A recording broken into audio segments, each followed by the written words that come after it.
What's up, guys? Jordan here. Today we are joined by Melissa. Melissa is a member of the Affluent Academy and she's the owner of Beanie Media. She is absolutely smashing it right now.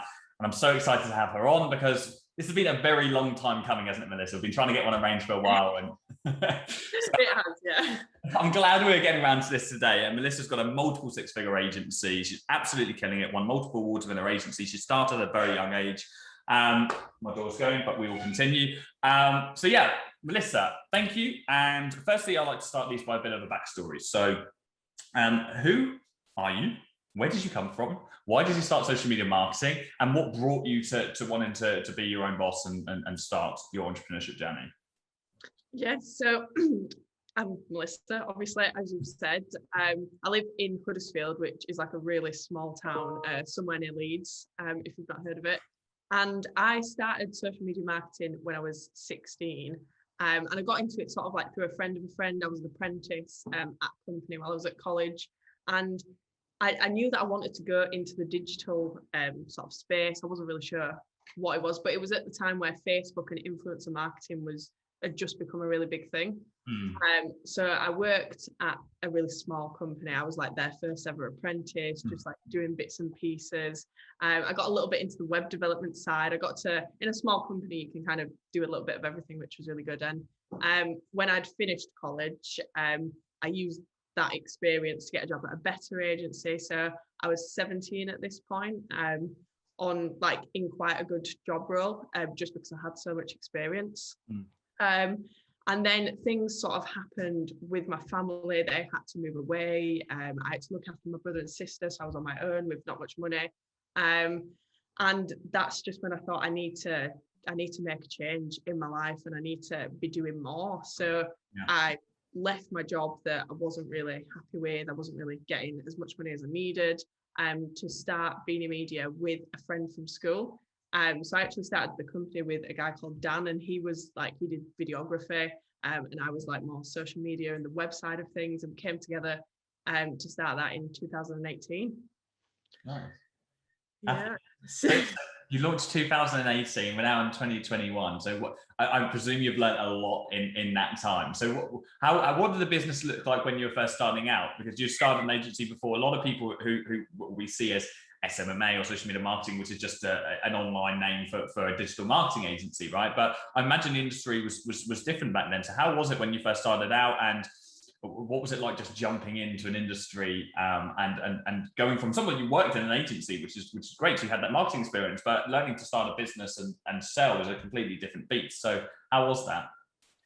It was hard, to be honest. I think working in an agency taught me, like, talking to clients. I had that experience, which I think was invaluable. The sales side of things. So what me and Dan, he had a gardening business as well. So he did gardening day in, day out, paid me a little bit of a wage. And then we both got credit cards to join a group called BNI, which stands for like Business Network International. If you've ever been to a BNI, have you ever been to a BNI? I've never been, but I've heard things about it. Someone I spoke to yesterday had been to one.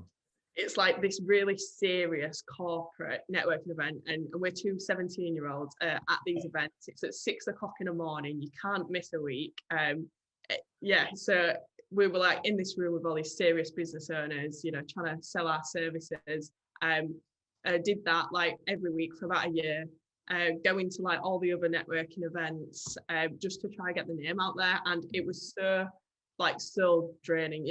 You go into this room of people, you're just like, hi, I'm Melissa, I sell social media, and everyone else sort of like says what they do. But it worked, because a year later, everybody knew who we were. And anytime we go anywhere, we'd be like, oh yeah, we've heard of you. You're like the Facebook kids around here, whatever. So yeah, that's how we got things started. And that was only because Dan was like so committed to working to pay like for us both to sort of do stuff. I'd go to the networking events and do the work on an evening, and that's how it all came together.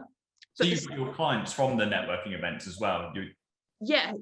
Like, to start with, you just pick up like little bits here and there, a bit of social media management, for a couple £100 a month. And then we started to get like good website work out of that. And it was a very slow process, but the thing that was the best about it is it got our name out there, like, within Yorkshire, which I think has been invaluable.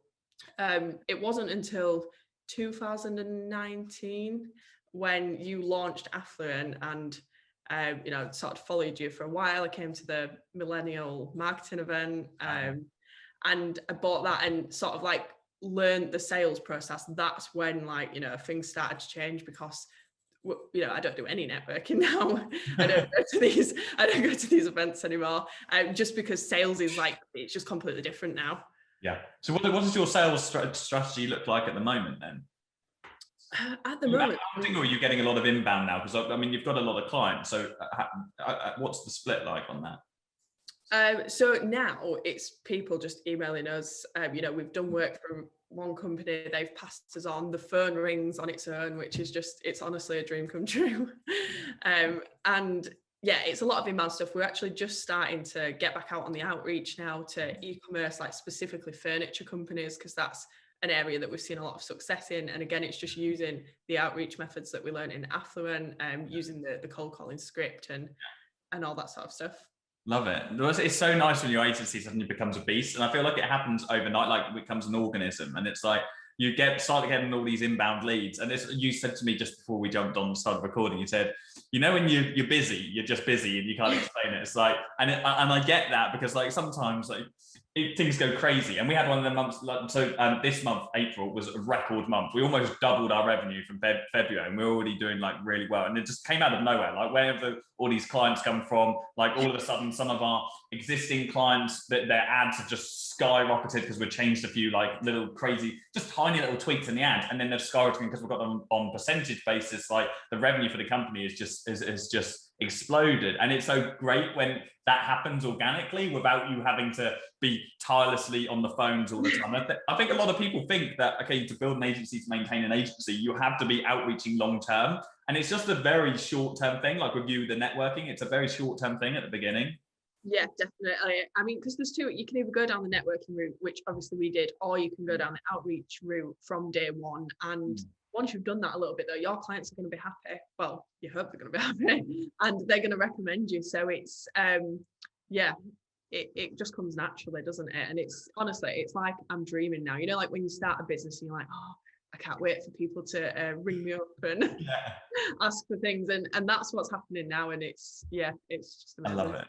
That's so good to hear. But you've also done one thing I always preach about, and you started off local. And correct me if I'm wrong, have you stayed local? So what is your client base looking like? Because I mean, I always recommend, as you know, when people are starting out, start off local, because that's your that's your foot in the door. You're the local person who's providing the service. You need some kind of common ground. If I'm from Norwich and I'm calling up people from London, or I'm calling up people from the US, like, and I don't have any case studies, I don't have any then it's going to be very hard for me to sell my service. People do it. It's not impossible, but it's hard. So that's why it's always best to start local. But have you stayed local with the business, or are you branching out to international? What's your plan with that? Yeah, so like you said, I think local first and foremost. You're always going to get more support from where you live, aren't you? Yeah. So we are pretty well known locally. Like we work with the council organisations, Kirklees Council, Wakefield Council. You know, we're doing design work for them. We're making apps for them. That's a really strong foundation we've got here in Yorkshire. We've got a lot of clients down London, a lot of e-commerce businesses, and that's just come from recommendation. I've not tried to phone these people up. It's just when you're working with e-com businesses, they all kind of know each other anyway, up and down the country, suppliers of suppliers. Have we got any international clients? We've done like the odd, I wouldn't say we're international at the moment. We've done bits for companies overseas. I don't know if that's something we'll do more of with the time zones and stuff. I think there's such a huge opportunity in the UK at the moment. I just want to smash that first and foremost. For sure, like it's definitely not like some glamorous say, oh, we're an international agency. I think people do like to say that though. And for me, I'm happy being here. We're making the money you're making. I'll be happy wherever I was. So it's like, yeah, people think like, okay, I want clients from all corners of the world. In reality, it's more mature. I mean, we do have clients from all over the place, but if they were all in one like area or in the UK and we were doing the same money, then I really wouldn't give two hoots. It's certainly not something, if anything, like you don't want to use international agency in your marketing material, because people like to know that they're speaking to someone who is relatively local or understands the culture and somebody that's accessible to them. Exactly. And I tell you what, our biggest clients were actually a client that we've got down south somewhere. And then recently we've been contacted by an e-commerce company who are literally 2 minutes down the road from us. And they're, it's a huge retainer. We're making them huge returns. And they're our biggest client all of a sudden. I didn't even know that business existed. They just heard about us on Facebook and stuff. And literally they are down the road from the office. So it just kind of shows that you don't have to go too far afield. How do you find your, like, so if you, by attracting in back, because like obviously I have like my personal brand and everything, and so how do you as a business, as an agency, when you get to the point that you're at, when you've got clients, you've got great results, how do you leverage those results to attract new inbound clients? Are you heavily pushing social media for yourselves? Do you run ads for the agency? What is that kind of that luring in, that magnet strategy looking like? So to be completely honest with you, it's LinkedIn and like personal PR that's done it for us. So it's hard because like I am kind of the face of Beanie Media, and it is something I want to move away from and make it more of a company, just because I don't want to be stuck to it. You don't know what's going to happen in the future, do you? But really early on, like we wrote our own press releases, sent out, proactively sent out our company news to the local press, to the online press. And I've got a really good following on LinkedIn as well. So nice. Really, like, I get good engagement. And I think people look at me as this young entrepreneur who started a business when I was 16, 17. And it's just grown and grown and grown. And they're attracted to that. Yeah, because you've won awards in the local area as well, haven't you? Yeah, won quite a few awards, to be fair, like Small Business of the Year, Startup of the Year, Businesswoman of the Year. Nice. Nice. So how what's that process like? So like it's something, to be honest, it's something that like even like, I've said to myself before, like I last year I said to Rebecca, my partner, and who's also doing a lot of our PR. It's like, Bex, I really want to get out and do just more like local press, but also enter some business competitions as well, because we're doing some things like locally that we're especially with like our training side of the businesses and everything, like Learn Ads and all of those, like those businesses don't exist in the local area. And so I wanted to enter some competitions and wanted to get into it. So what does that look like? Are you essentially entering those competitions yourself? And then with the PR as well, how does that process work? Do you have to pay for local press, or do they just basically pick up your press release if they want to? No, so with local press, it's literally just, so we put one out, we've hired a new web developer, who's got quite a bit of experience. So the press release, I think the headline was Beanie Media continues expansion with new web developer appointment. And then, so we just writ that up, sent it to local press, and then they just published that because it's a good local news story. And they are obviously news outlets. It's just thinking about what are they looking for. They want to promote that, business is doing really well in Yorkshire, and that's what's attractive to them. Obviously, it's got to be a newsworthy story. It can't just be like, I don't know, you got your first client or something like that. It's got to be newsworthy. But so the angle, the marketing strategy I took was our first press release was like teenage duo launch their own marketing agency, because that's, people haven't heard of that really around here. We're like the youngest, well, we were the youngest people around here doing that. Not sure about now, we're getting old now, but but yeah, it's creating a persona and an angle for yourself, and then obviously sticking to it as well, personal branding. I suppose in the local press now you also have this almost this legacy, because they almost follow the journey from the start. That promoting extra expansion within the company is really beneficial to them, because it's almost like you've got people vouching for you in the local area because they've seen that you started this when you're young, and then it's like, okay, cool, they're still expanding. So it's probably a nice story for them to follow. So you just mentioned that you've done a press release for a new team member. I know you've got, it's around 4 team members at the moment. What is that process been like? Because I know, like, certainly for me and many other agency owners, like the hiring process is sometimes really tricky. So how's that been, and what is your team structure like at the minute? Yeah, it is so tricky. I've actually found it's easier to hire web developers than it is to get social media marketers. I don't know why that is, but we're actually we're making a decision today on a new social media executive, and it has been such a process. Like, at the moment, we've got myself, so I do like project management, dealing with the clients, new business proposals, stuff like that. And then we've got Luke, who's the senior web developer. He manages the web projects. And we've got Mohammed, who is a junior web developer. He does all that. And then on the other side, we've got Ashley, who is like our lead media buyer. He does all the strategies, sets up the ads, and he works with Harry, who does like the content and the social media side of things. And we're literally looking for a social media executive. Now we're going to make a decision today, and they're just going to be doing like general writing and stuff like that. So yeah. So where do you sit in that? What are you doing now? What do I do? Nothing. Just like dealing. It sounds like it doesn't take a lot of time, but just dealing with inquiries. Really taking briefs, sussing out what the customer needs, because what they think they need. We go on objectives. What is your objective, and then we'll put a plan together to deliver that service. So a lot of the time, we don't really just manage social media ads. We'll build the website. We'll do the Google ads, the Facebook. We'll manage everything for that client.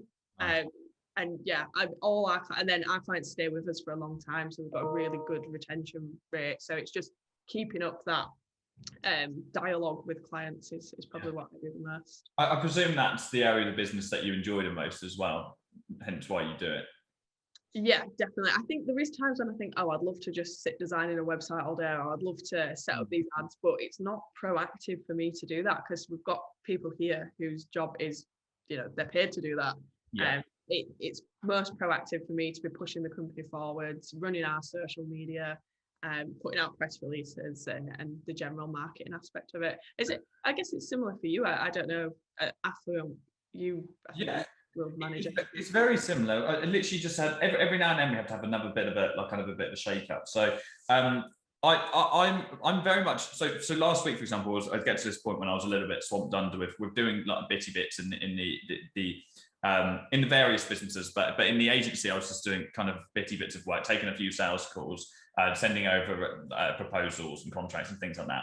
But I work best and I enjoy best when I enjoy like my work best when I am working on systems and I'm working on building the business forward. So for example, like with the agency at the minute, I'm working with my brother on who's a web developer on building out some new refreshing our agency page. We want to put the team on there because we were a 2-person team when we made that website. We're now a 5-person full-time member team for the agency. I wanted to add all of our other clients on there because we've worked with a whole heap of really some of them really quite big companies, some of them which have just done consulting work with, and a new agency case study funnel, all that stuff, all the systems that's going to pull in new clients to us. And I work best on those things and I enjoy working on things. I'm an architect. I went to uni and studied architecture. I didn't get a degree, but it's still in my nature. I enjoy building new things and working on new things. And so I've said to the guys, like I said, look, these are all the things I'm working on now. I need to push this over to you and hand out some responsibilities to the team so I can focus on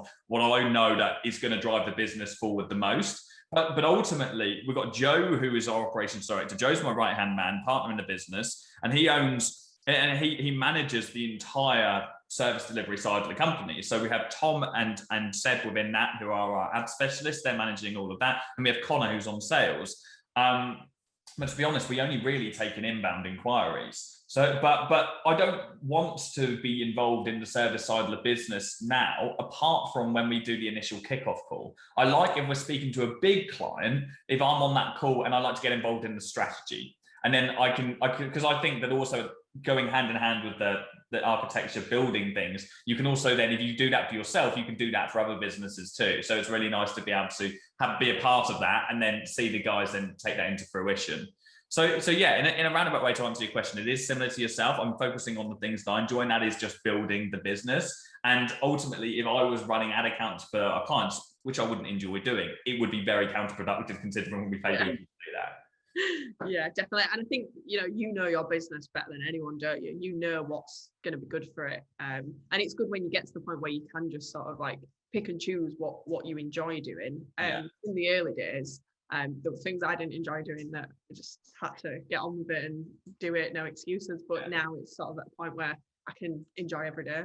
It's such a shame that people don't get to the point that we're at, because they get caught up and annoyed with all all of the bits of work they don't enjoy. Because I think you get to that point in an agency, even when you're making like half decent money, even when you're making like let's say you're making 10K a month. You get to that point where like you're at this kind of personal capacity of what you can physically do and still outsource a few little jobs without taking on someone full time.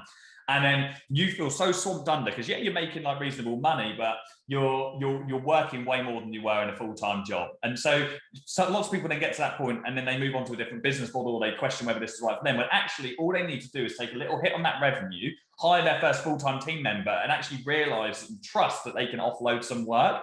And it's when you go from that freelancer-based agency to like an actual business, I think, even though you're already making good money, that's when you really realize that, hang on, I'm actually a business owner now, not some like online freelancer-based hybrid.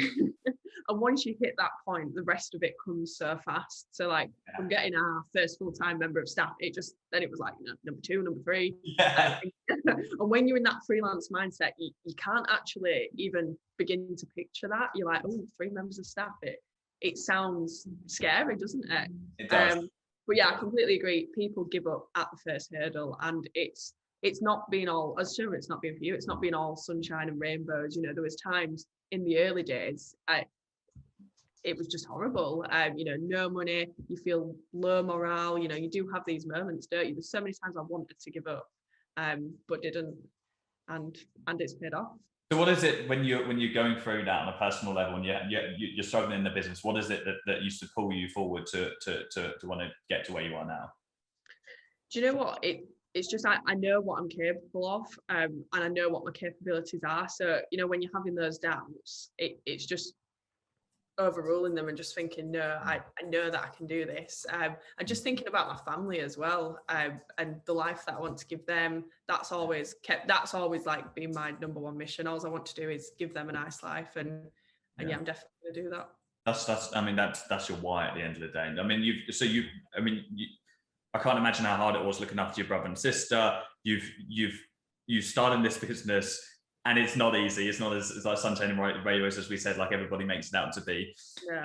You got to where you are now. Your life on a personal level must have changed so much. What is that like, and how does that feel now to look back on where you have been?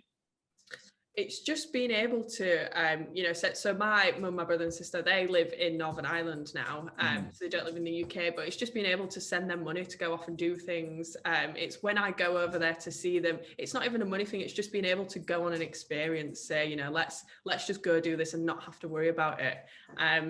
Yeah, it's just the experiences, not having to worry, because before it was just, you know, I was struggling to feed my brother and sister.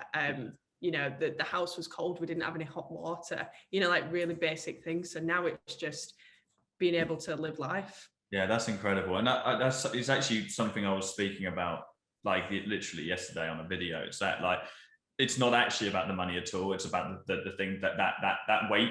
I think that I was saying to somebody, and it's hard to explain to people that aren't in the same position, but there's like these shackles, this chain that you have that society gives you that you don't even realize you have. And it's that you are constantly thinking and worrying about money and like how you can pay for things and how you can do this. And it's like when all of a sudden it happens overnight and you don't really know at what point, and there's no financial figure for it, but all of a sudden you suddenly feel so much more relief, or you feel these weights just lifted from your shoulders, that actually I now have a vehicle to make sure that I will be fed, and my family and friends and whatever will have everything they need, will be able to do wonderful things for the rest of our life, because of the fact that I've now put in this front loaded work and I've built something. And I think that as human beings, even in school or whatever, we are so ingrained and conditioned to be a slave to money and the financial system, that when we then suddenly realize how to master that, it's just the most incredible feeling.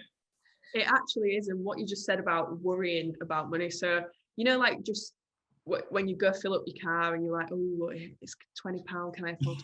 Do you know what I mean? It's like little things like that. Now you can just go into a shop and it's not about, oh, you know, have I got to pay for this and that. It's just, you know, really little things like that, being comfortable. There's no better feeling for the mind. And it doesn't stop you equally. It doesn't stop you then if you're having a business. Let's say you have a 30K month from the agency this month, right? It doesn't stop you then next month being like, okay, I want to do more. Or equally, if you do like less this month than you have been doing, it doesn't stop that worry, that dropping feeling in your gut.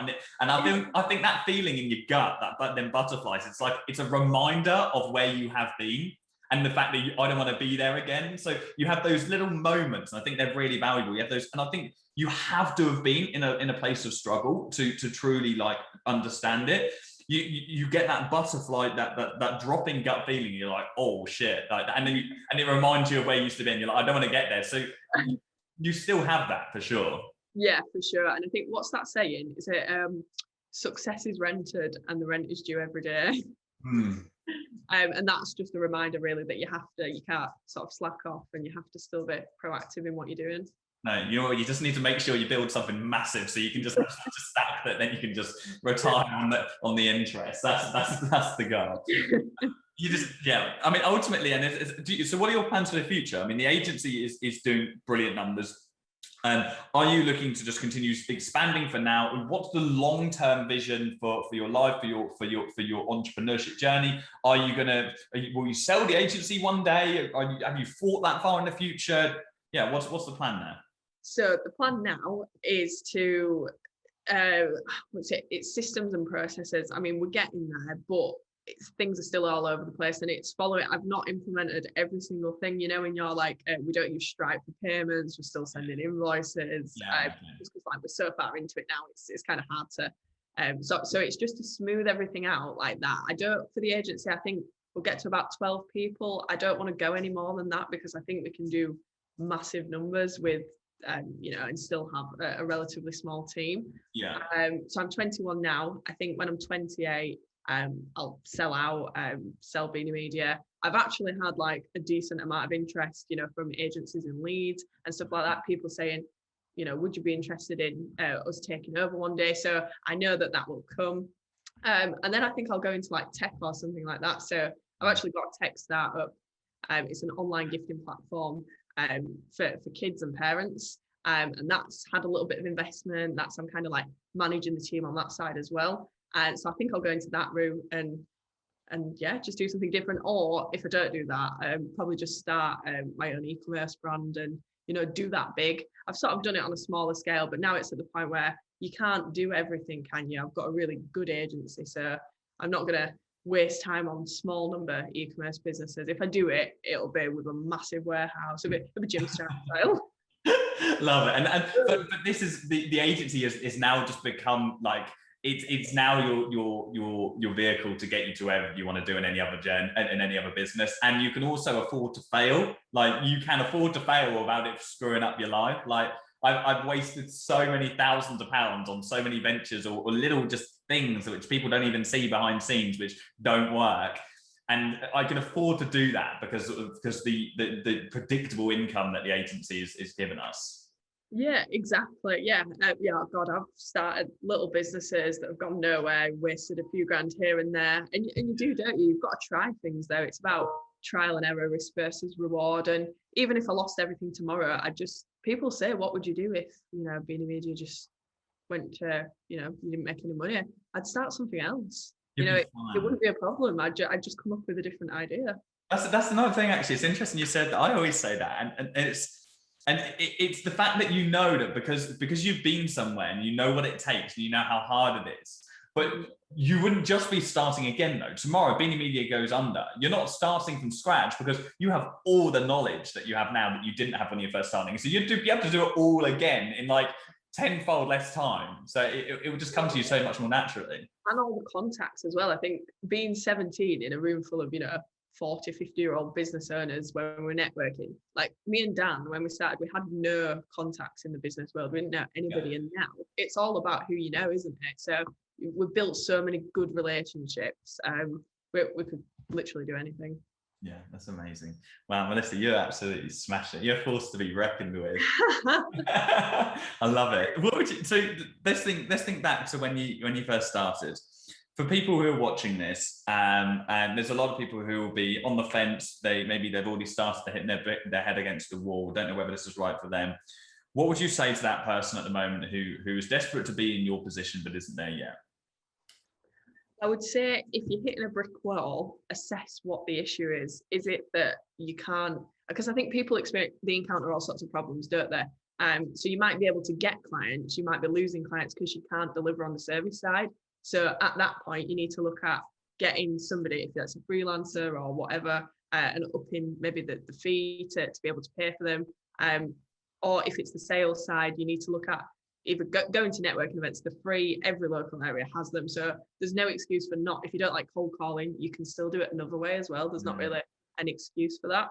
So it's just assessing what the issue is and then putting a plan in place to combat it.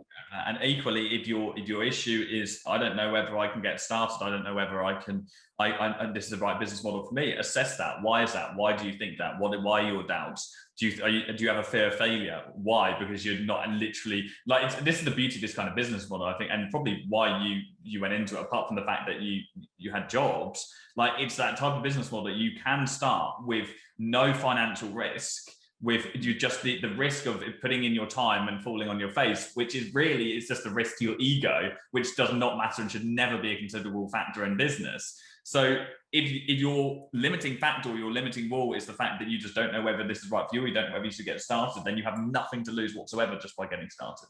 Well, even if you start and you decide you don't like it or you fail, you're still going to be, if you didn't start, you're still going to end up in that same position. So you might as well do it. And there's no excuse for not believing in yourself, I don't think, because like you said, it doesn't cost anything to start. And even if you did lose a bit of money, let's say you invested £1,000 into your agency and it didn't work out, you've lost £1,000, but it's £1,000 out of your life. Like, you're still, do you know what I mean? You got to think, like, what's £1,000 to what I want to earn? Like, you want to be taking that in every week by new clients. So it's absolutely peanuts.